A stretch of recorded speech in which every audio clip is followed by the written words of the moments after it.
My name is Lora Luis B. Sarabia. I am the head of the podcast team. Hello, I'm Angel Karen Villajos. I'm a member of the Psychpod team. Hello. Hi everyone, I'm Glydel Maneja and also a member of the Psychpod.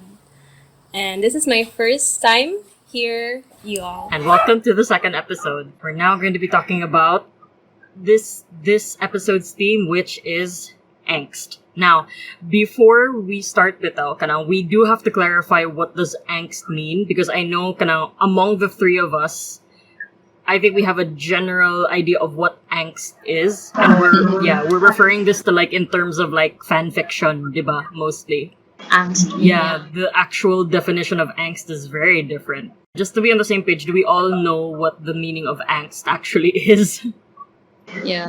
Yeah, okay, so just to enlighten the audience, angst actually, in its actual definition, it's often confused with anxiety, but it's actually not. It's basically it's a transcendent emotion. It's an emotion that combines the unbearable anguish of life. I'm just reading from the Urban Dictionary para mas makasabot. But it combines the unbearable anguish of life and the hope of overcoming the seemingly impossible situation.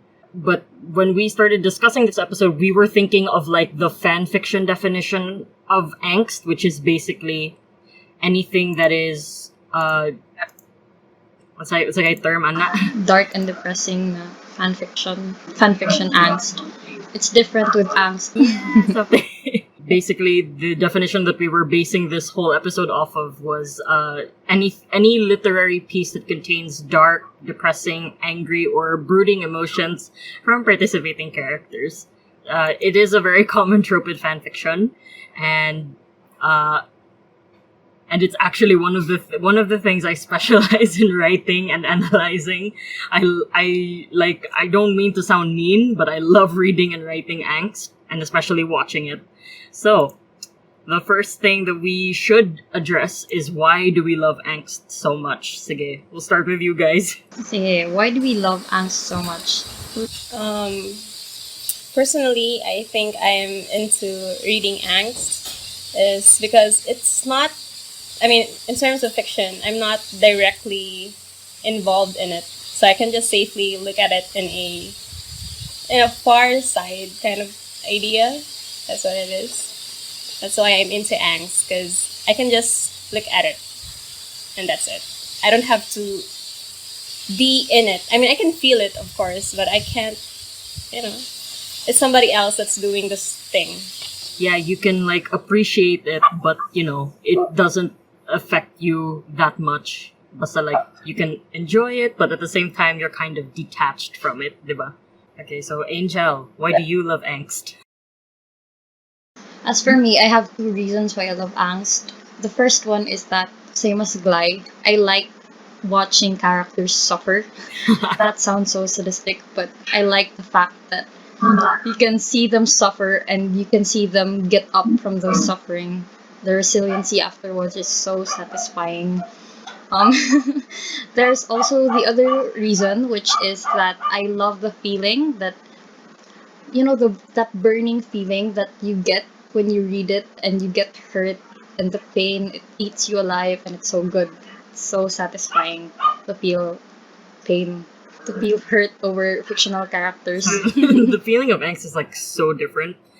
For me, the reason why I love it, it's similar to both of you guys, bitaw. Now, one, I like watching characters suffer.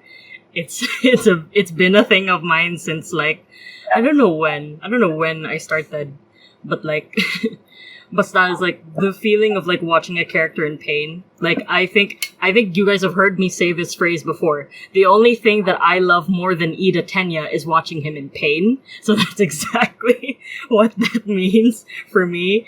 And other than, it's not necessarily that I like being sadistic, but I agree with the feeling that, because if we're looking at the definition, it's about the feeling of anguish and then overcoming it also.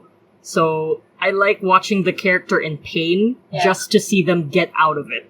and then when they get out of it, it feels so. Yeah. It feels so. What's the word? It's like you feel so accomplished, but it's like you were rooting for this character, and then when they get out of their situation, Yeah. nindot bitaw kayang feeling. So, so that's the reason why we love Angst. I mean, let's be honest. When we talk about angst in real life, it doesn't sound like the most pleasant thing. You don't really like associating angst with anything in real life because when you associate it with real life, it becomes a bit. It becomes a bit nasty. So, when did we first realize that we liked watching this emotional turmoil? Like, what was the book or the series that made you realize, like, yes, I like this? I'll start now. As for me, I started with the first fan fiction, as you know, the first real fan fiction that I read was actually 10,080. It's a story about a couple going through divorce. From what show? Like the other one, oh, it's EXO. It's K-pop. Ah, okay. Nice. So Okay, the go. other one, Yeah. The other person, Chanyol, the character, was actually going through, like, I think he was falling in love with someone else while he was in the office since he was living so far away from his husband, Bacon. So Bacon was actually suffering from an illness, but Chanyol didn't know. So Chanyol asked him for a divorce because he wanted out of the relationship because it was getting kind of boring for him. So he didn't know that the other one was suffering from an illness. So he asked for a divorce, and Bacon said yes, but only if he stayed with him for 1 week. And then, they kept it up for 1 week. Tapos Chanyol realized that he was in love. He was still in love with his husband, pero wala, Bacon was dying already. So that's when I started loving fanfiction and I started loving Angst. The feeling of someone suffering. That's basically it. Just it. I was in grade 7, I think. I was in my bed. My mom was asleep beside me. I was reading. Tapos the lights were all turned off. I was crying, and it was basically like 12 in the morning, or was it 3 in the morning? Typical fanfiction thing. So that's it. Yeah, I think with us fanfic readers, we just like staying up late and reading fanfiction. I think that's a thing for all of us. Like, it's always like at 1 a.m. in the morning and we're in bed and we're reading fanfiction. But, so yeah. But don't worry, makarelate ako na. For me, my gosh, this is really hard because I remember, when did I start liking? It's actually really difficult because I remember that there were like shows that I would watch when I was younger, like anime that I would watch when I was younger. It's for me and my cousin, specifically Angelica, me and my cousin, we would watch these anime, and for some reason we love the moments where, I think it was Shugochara actually. I think it was Shugochara that started it for me. Yeah, I think it was Shugochara because my cousin and I would argue. My cousin and I would argue who Amu would end up with, and I kept saying Amu would end up with Ikuto, but my cousin would always say, no, Amu ends up with Tadase, and and by the whole point of it, every time the characters appear, every time the three of them appear, or every time Amu and Ikuto appear, or Amu and Tadase appear, we're always like watching them and just like, we're always watching them and waiting for them to get some sort of interaction, for them to like, really kind of like get together. But I wouldn't really define it as angst, or I don't remember it as much as angst, but I remember feeling just like, if they don't end up together, bitaw kanang the feeling of like, Jud. I actually don't think that's angst. If we're really talking about angst, like depressing and broody and dark, it's the anguish of love triangles, but I wouldn't really identify it as angst. But I would identify Shugochara as the moment when I realized that I liked it when an anime had a little problematic characters in a way. Angst though, like genuine angst, it's actually really hard. Interesting. Angst jud na mismo. I think I'd also say kanang Yu Yu Hakusho or Ghost Fighters. I mean, that show in and of itself is pretty dark, and for me, a lot of the angsty moments came from my favorite character, Kurama. I just loved his character arc in general, from his childhood to where he is now, stuff like that. So I guess the answer would be definitely Yu Yu Hakusho was the thing that introduced angst to me, especially the fan fiction for Yu Yu Hakusho, because I don't know why, but a lot of people like writing about angst in like 2011, 2012, and all I would read was just fan fiction for Yu Yu Hakusho. And for some reason, there was always angst. I think it was at that time po na I realized na I found the term. Peak year for angst. Yeah, it's just whew, very stressful 2011, 2012, but that's it. Ikaw, Glay. I actually used to avoid angst a lot, especially in fan fictions. I think I was into fairy tale. Fairy Tale came out in 2011 or 2012, so yeah. Yeah, it was. And there's always these cases of love triangles, and I really hated reading about it. But then I accidentally didn't look at the tags, and then turns out there was tragedy. And I was like, so when I read it, and I read the ending, it was so hurtful for me. Anyway, yeah. So I guess that's when I started looking for more stories about that. And then it turns out I liked it because it's cathartic when the story gets what do you call this? The ones you mentioned before where it's I know. Yeah, Shiguchara and Yu Yu Hakusho. Yeah, that I can.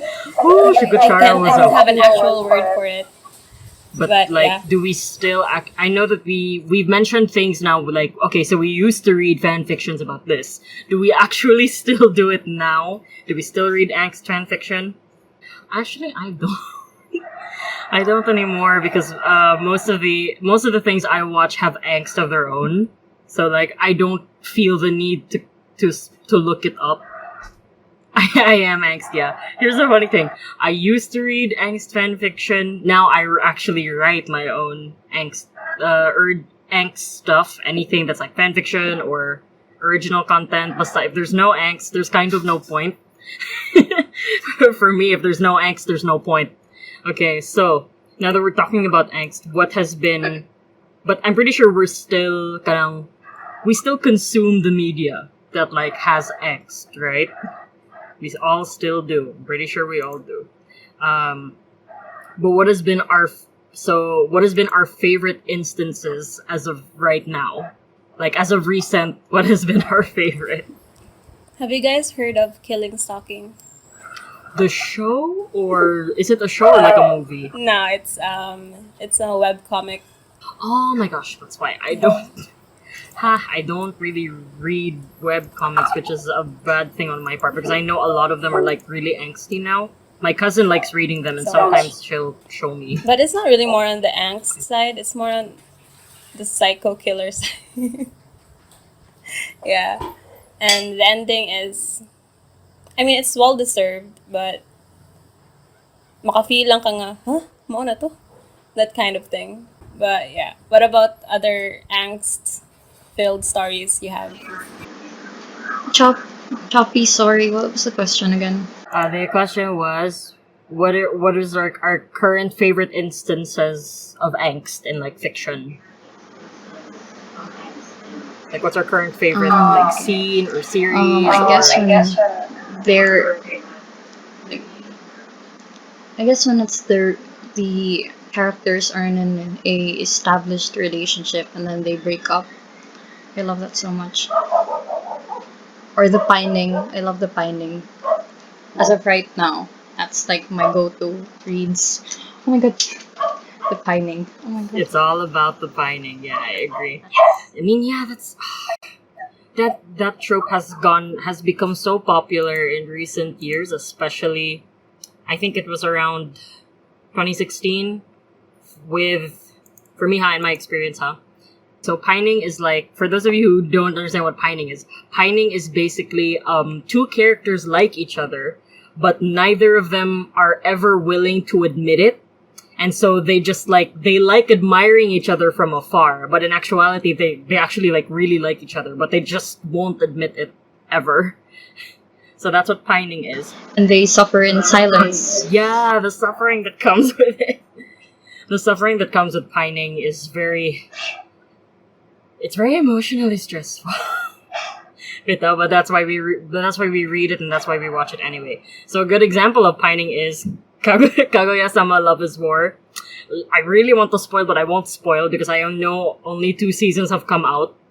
But it gets exciting in the manga. So muna siya. And then of course, for me, with my experience with pining, bitaw, it became a thing around 2016, 2017 when Voltron, what's the name again? I forgot. Voltron, was it Voltron Legendary Defenders of the Universe? Glydel. Yeah, it became really popular around that time with 2 characters. With 2 characters who it followed the enemies to lovers trope. So nanan siya ay angst daan, pero napajoy pining. So samot na lang na ay angst. But yeah, for me that was when it was it started getting really popular. But for me, my favorite instances of angst, of course, is when characters suffer needlessly. Well, not really needlessly, but not really needlessly, but as long as a character suffers, but then they go through the whole transcending journey of becoming hopeful. And for me, I think really the most recent thing I can name of is I recently went back to I don't even think I left the fandom in the first place. I know I actually did at some point, but I went back to B&H Boku no Hero related stuff, and I was reliving the whole All Might versus All for One fight. And so me and some of my Discord friends were talking about what happened to All Might after that, and we were just crying. We were really just crying because of how All Might's emotional journey from meeting Deku to finally defeating AFO and retiring, and we were the way I describe it, it's a good kind of angst. It's a good kind of anguish. But we were discussing the implications of the fight that it had on All Might's body, and we all came up with the headcanon that he was going to die just maybe a year or 2 after Deku graduates from UA, and we started crying because it was that painful. But yeah, I would say that's my favorite instance of angst in fiction. Because is it a spoiler? Yeah, it is a spoiler. Yeah, it's a spoiler. It is a spoiler. Hannah, I'm sorry. I did not know. Wait, do I have to name another instance of angst, or can I just proceed? Sige, go na lang. Sige, just please I apologize for the spoilers because there are spoilers in this podcast. Sige. Yeah, spoiler. So, next question. Why do we keep coming back for more? I feel like it's the same thing. It's the same answer lang as the previous questions.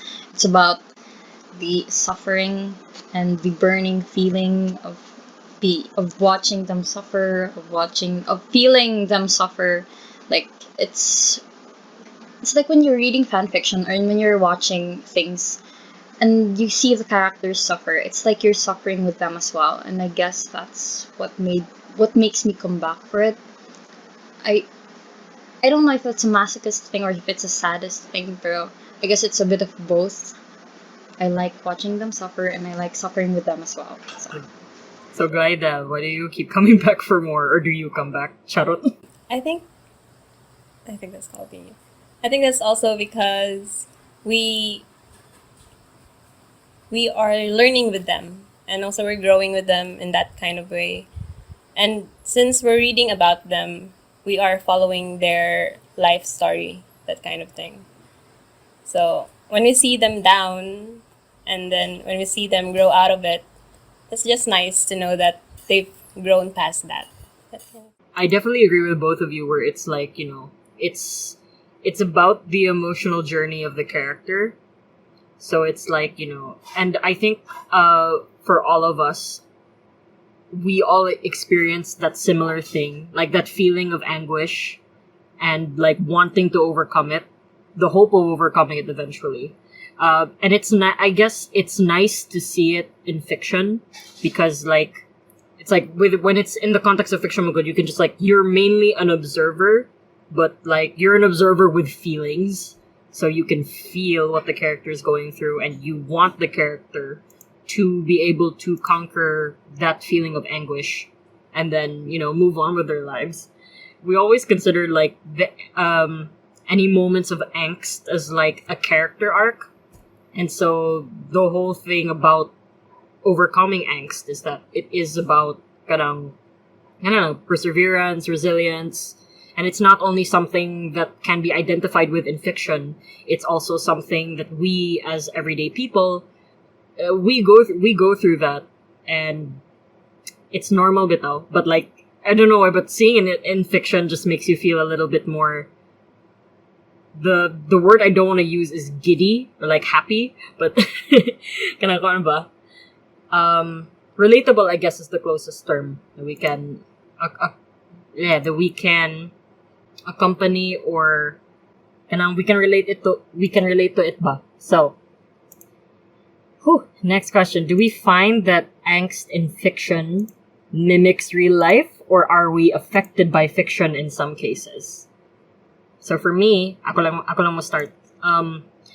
For me, of course, naturally, as a person, as a writer bitaw, char, as if, people will always tell you na, like, fiction mimics real life, Jud, and I really relate to that. Because, like, because without angst, or, like, without these feelings of anguish in real life, how can creators relate that to fiction, or how can they put that in fiction without really knowing what it is first, diba?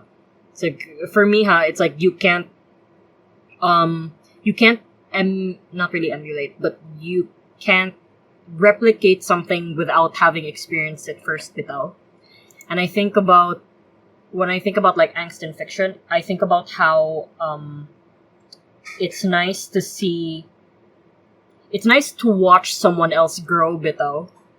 In real life, you don't really notice when people make a difference until it like you can't really see. I mean, yeah, I think you can see when people suffer, but you can't really see how they grow from that suffering. Sometimes it's like the realization just kind of comes out of the blue and just hits you in the face. Someone na siya. Okay, going back to what Laura said about writing, it's always nice to incorporate real life experiences into something as beautiful as fictions. So I do think that angst kind of follows my life in a way, and that's why I like reading about them. But theirs is more colorful, but mine is just like you know. But so the thing, wait, just going back to the previous questions and why I liked angst is because we know that there's an ending to it, because that's how stories work. There's always an ending. But for us in real life, the only time angst can end is probably when we'll die. So it's always nice to know that there's always an actual ending to things. So yeah. So like Angel, what do you think when said? Well, as a writer and as a reader as well, I think that in fiction there's always going to be angst. Especially, it really actually relates to real life because as Ate Lora said earlier na we base it upon our experiences in life, tapos we put it into words, we put it into stories, and then we let it run away and have a feet of its own. Tapos the story goes on and on and on, and then it ends, as you said earlier. So that's when, you know, fiction, angst in fiction really mimics like real life, because I think it's really important that there's angst because it helps the characters grow the same way that we grow out of the same way that we grow out of our own experiences.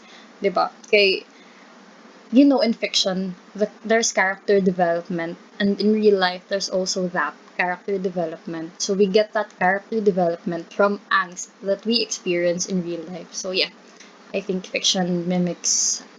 angst in fiction mimics in angst in real life. I don't know if that made sense. For us, fiction mimics real life, but have there been instances where it feels like fiction has affected you IRL? I actually want to start with this because this is a true story from me, Jinha. In grade 9, that was 2014. Spoilers again for people who have not seen this series called Ruby. So it's spelled RWBY, but it's pronounced Ruby. So it was grade 9, right? Around that time, season 3 of Ruby had just finished. And the sad thing is, spoiler alert, what happened in the end of season 3 was one of the characters died. And the death was so I said spoiler alert, I already told you. My bad. One of the characters died. And the thing is, the character death was so unexpected that the next day I was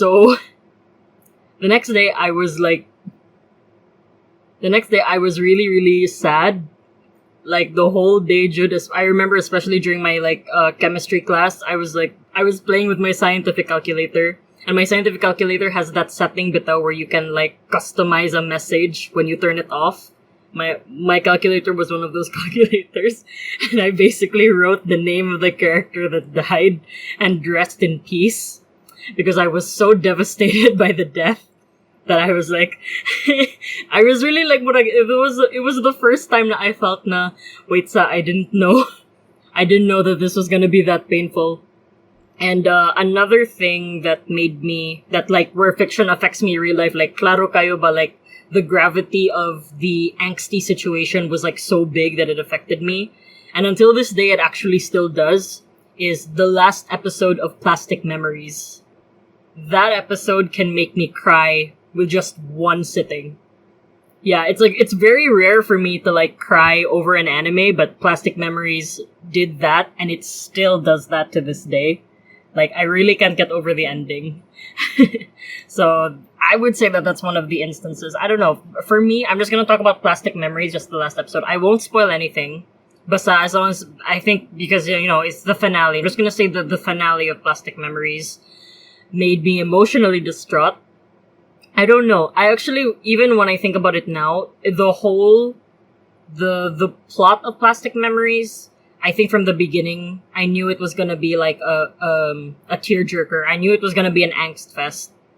But despite knowing that bit now, it's I think watching the whole series, there were moments where it felt like you could cry, but it was really the finale that got to me. I think it was I think it all built up. All the episode content built one on top of the other. Then finally, when episode 13 came out, I just cried. I cried buckets, and even until now, when I watched the 13th episode, just the episode alone, I actually start crying. So, that's it for my end. Come on, guys. Sorry kayo sa spoiler na sa Ruby na there's a character who dies. I'm sorry. For me, it's actually a similar experience. The last episode of the Chimera Ant from Hunter x Hunter, that took me out. That took so much out of me. I was unable to watch anime for 5 months, I think. I didn't want to watch. I didn't even want to get out of bed. So I wasn't able to watch anime for 5 whole months because of the last episode. So the entire Chimera Ant arc is really effed from beginning to end, and that ending was whoo. Sorry. How could you nag-spoilers? Ako na nag-spoilers. Anyway, yes, go Glydel. Kayo. For me, it would be cartoon. Do you guys know Star versus the Forces of Evil? Yeah. Anyway, oh, you do. Okay, nice. The source of the angst was not death, thankfully. I mean, it is a Disney cartoon. It was about a love triangle. It was back in 2016, and this pair managed to become a couple, and I was just so devastated Then for the next day, I couldn't really speak in class, and like they would, and I'm the type to draw what I feel.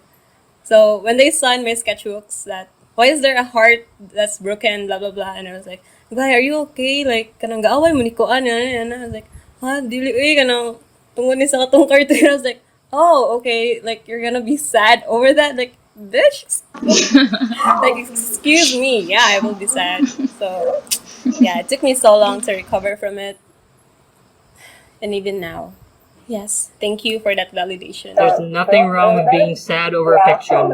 Absolutely nothing wrong with being sad over fiction because diba, as we just discussed, it's meant to mimic real life. So if we're gonna be sad about stuff in real life, we can also be sad about stuff in fiction. That's why we can relate to fiction in the first place, because it's based off of like real life experiences and real life learnings. Just, what's the word?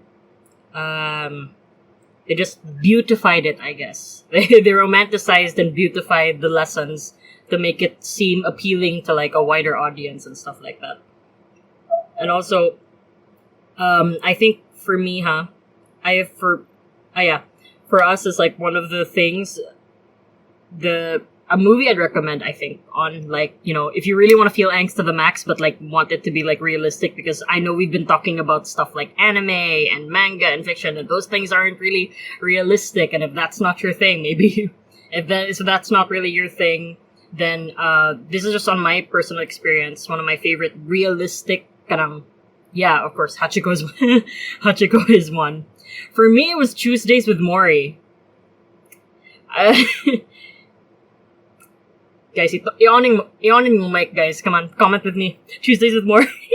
Tuesdays with Mori was terrible. We were watching it sa DevPsych with Bray, and makasakit jud. And the funny thing is, katong with Bray sa DevPsych, that was actually the first time I saw the film ever.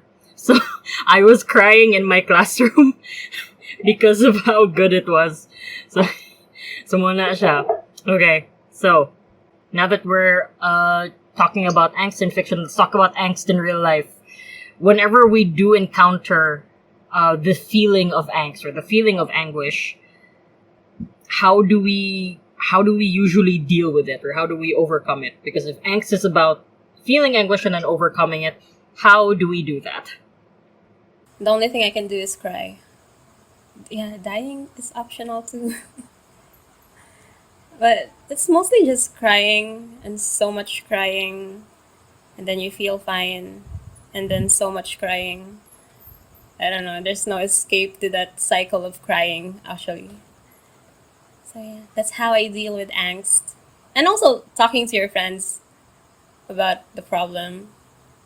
I think one of the ways to solve such problems is talking, like venting out to someone, and just having someone to listen to you, that kind of thing. Yes. Yeah, me to the squad. I'm always sorry, guys. Okay. As for me, apart from the crying, I usually top it up with reading more angst fictions. So I cry harder, and then I try to internalize some things. I try to relate myself to the character, and then I think, how would that character go through this, what I'm going through right now? So I just try to internalize things, and then I read even more angst, and then even more angst, and then I'm fine. That's it. It's usually just that. Layers and layers. Why would you read more angst to cover the angst? It helps me internalize better. Okay. Well, actually, when you put it that way, that's actually like a really good, that's actually a really good mechanism. It's a bit, cause I think when people hear it, it's like pulling a reverse Uno card on yourself. But yeah, actually, I never thought of it that way, Bitaw, no? It's like, you delve deeper into the pain so you can understand the pain, diba? Sakto. For me, when I deal with angst, I actually just I listen to music. I don't really, at some point, because I think I rarely cry. I will admit that I rarely cry. So when I do feel like the feelings of angst, what I do is I actually just listen to music. Yeah, sometimes sadder songs. Sometimes I listen to sad songs, just like deep sighs every now and then. Just deep sighs while listening to sadder songs. But also, I would listen to songs na kanang uplifting bitaw ang message usahay. Yeah. I actually have a favorite artist for songs like that. Yeah, so I listen to this YouTube musician named No Straight Answer, and a lot of his songs are actually like they're kind of EDM-ish, but like with sad beats, and also for me the lyrics. For me, what gets me in a song is usually the lyrics or the tune of the song, and so my way of coping with like angst is mainly just listening to music. I would even go so far as to do the thing where it's like I would just watch YouTube videos or anime or movies, like just so I can forget it for a little while bitaw. There's no it's not a defense mechanism, diba? Is it a defense mechanism where it's like you try to forget like you just do other things to forget the one thing that's bothering you? But I would do that. I would distract myself so much just so I can forget the angst for a little while. And then eventually it just builds up a little bit. Like the whole feeling of angst builds up until eventually I realize like, oh, I've actually overcome this. Or it's actually very possible na ako na lang siya gibottle and it's just somewhere deep down, and then like sayon na kay siya ma-trigger. I wouldn't really say na I can't really account for like how many times I overcame a feeling of angst. But I definitely just have methods of like how to forget it for just a little while. So na siya. Hugs are great. I like receiving hugs and I like giving hugs. Although I don't hug a lot of people. Peanut. I hug Peanut. Anyway, I feel like I should have moved it forward. Let's just do it anyway. So, why do people, especially Filipinos, I mean, let's admit that this is a trend. Why do Filipinos love stories na naay maoy, na naay angst? Why do you think Filipinos love like stories about heartbreak? I mean, diba, mostly in our music, in Filipino music, in OPM, it's usually about kanang like pining, maoy, angst, kana bitaw. So like, why do you think it's like the Filipino kanang trope of choice? December Avenue, Jude. I think because I think the real question is, how did Filipinos get to this point na kanang murag daghan kaayo na nagsigig maoy? Because like, diba, we can't make content if we haven't experienced it in real life, in fiction, or in this case, music and telenovelas or in dramas. So, why do you think Filipinos always get to that point of like maoy and angst? I feel like most Filipinos like angst or like heartbreaking stories because it's very romanticized here in our country. I don't know if that's true, pero I feel like lang, it's my own opinion lang na it's very romanticized, and like the media portrays it as something that we have to go through, something that is really like when you go through that it makes you more relatable and stuff. Going by my experiences, I think I got into angst because of our telenovelas. Yeah, and although they reach to a point where it's just hilarious because it keeps doing a cycle of tragedy and then okay na sad and then tragedy. It's just actually annoying, which is actually the reason why I hated angst when I was a kid, because of our own teleserye. So, yeah, like you mentioned before, because romance here is very romanticized, so they're looking for ways to like do something different about it. So maybe that's why we're so much into Maoy culture, that kind of thing.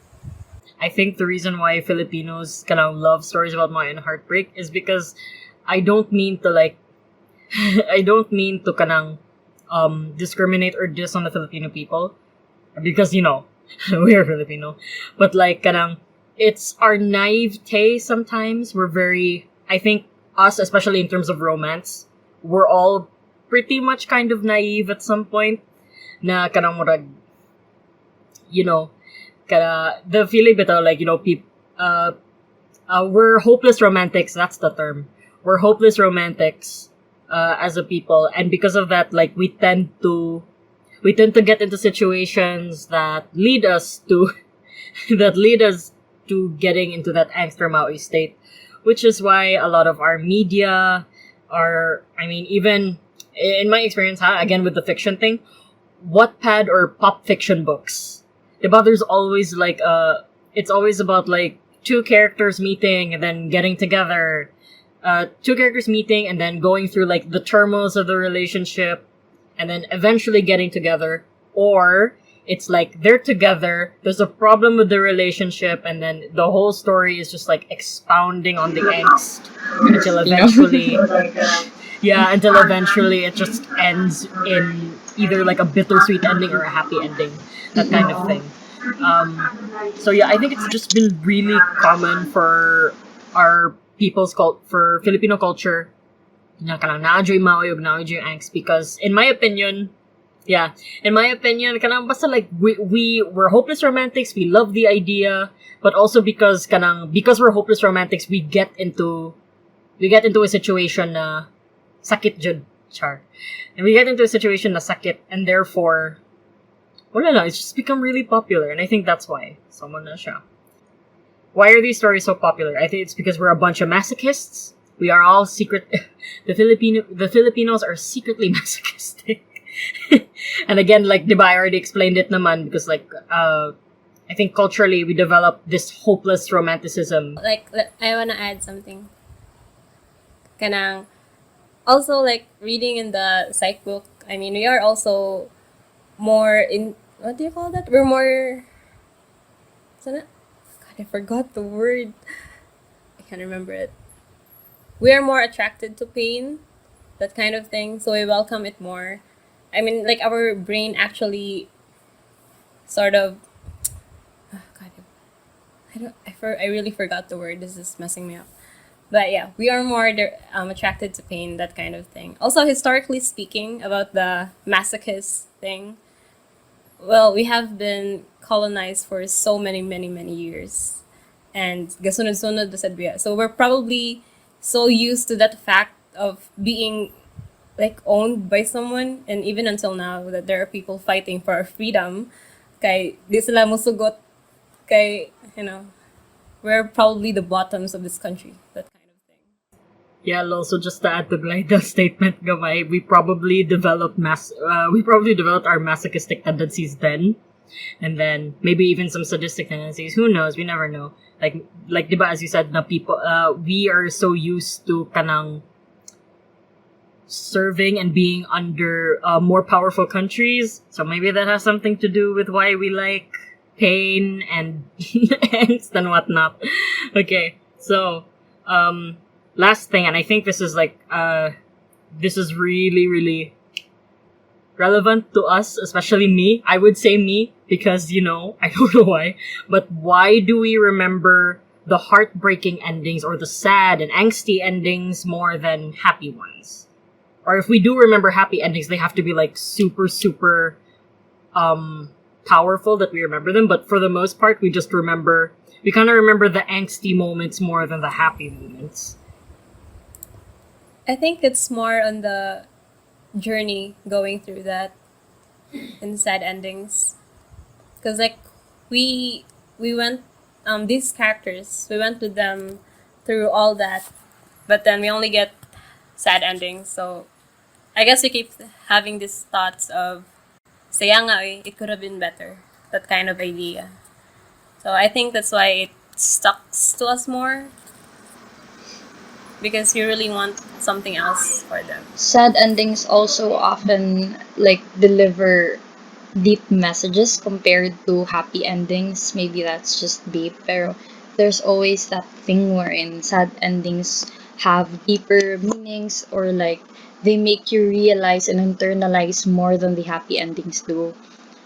I'm not sure if that's just me, but I feel like sad endings have more to them, more depth to them than the happy endings. Also, you as Glai said earlier, you go through a lot with those characters, and then having them just have sad endings is just kind of makes you think, makes you internalize. That's it. For me, I have like two ends of the spectrum. One is as a creator, lol, and a consumer.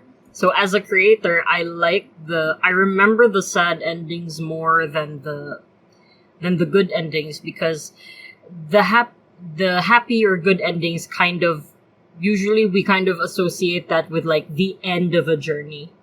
But really when when one journey ends, another begins, that kind of thing. But kanang because when you think magod of like happy endings, they're short bitaw, or they feel short. Yeah, and I think that's because the saying that like happiness is fleeting, that kind of feeling. And also because when we talk about sad endings, they are more memorable because there is a part of our like this is actual science, Jude. I remember reading this last sem. There's a part of our brain that remembers the negative things or the negative stimuli more than the positive stimuli. Because with the negative stimuli, because we're aware of the negative stimuli, we tend to, what's the word? We tend to keep our guard up, and we're more cautious. We're more cautious of things when we remember the negative stuff. Because with the positive stuff, it's like, oh, it's a good thing. Okay, so I can relax and I can be myself. But with negative stimulus, it's the opposite. It's kind of like, ooh, wait, this is not okay. Let me just back away for a minute. Kana bitaw. So I think that's why, for me, the reason why we remember sadder things more than happy things is because our brain is just naturally wired. Yeah, our brain is just naturally wired to remember the negative stuff a little more than the positive. Because in the positive stuff, we kind of just we really kanang live in the moment bitaw if it's positive. But in sad things and in negative things, I'm saying the word negative a lot. I'm saying the word negative a lot. That's yeah, negative is more emotional significance. But the sad things bitaw, like what Angel said, kanang it does get you to think a bit more. It allows you to internalize a lot more if the feeling you're feeling is sad. Like, diba, I think there was a post somewhere na kanang sadness makes you think more, and happiness doesn't really make you think. Sadness does. Yeah, it's here actually. Yeah, so mo na siya. So I think Yeah, it's here. The negative emotions generally involve more thinking, and the information is processed more thoroughly than positive ones.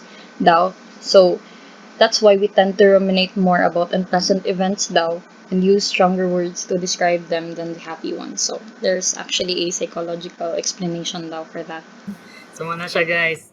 And also because so that's my end as a consumer, and as a creator, I mean, for one, yeah, it's definitely that feeling na I want people to remember this because I want them to learn something from it. So that's why when I write, I naturally lean more towards a sadder ending, or for me, the end goal, Jude, in mind at first is to think of a sad ending rather than a happy one, because people tend to remember it a bit more. So talking now about that question, what has been your favorite sad endings in fiction, other than the stuff we mentioned earlier? The Great Gatsby. Yeah, oof, ouch, that's really... Ooh. Okay, ikaw, Glay, what has been like one of your favorite sad endings? Like, aside from the stuff you mentioned. It's not really a sad ending, but it's about Avatar: The Last Airbender. I mean, the ending isn't sad, but the way that the audience, what movie? But the way the audience likes to, what do you call it? They really like to analyze it. So when they do this analysis of this and that, it actually becomes more sad because of the implications.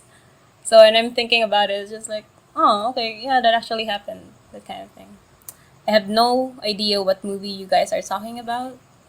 Like, what? What is? I don't, that word does not exist. Does not In exist. the Atla fandom. Thank you very much. That's We all acknowledge. We hereby acknowledge that the movie does not exist and shall therefore never be mentioned when we actually do the ATLA episode. One of the saddest endings I recently encountered was in a book, and until now, the book is like it still affects me to this day. It's called The House at Riverton by Kate Morton. And I'm not gonna spoil, of course, but because I don't want to spoil the book because the book is really good. But it really did leave me with.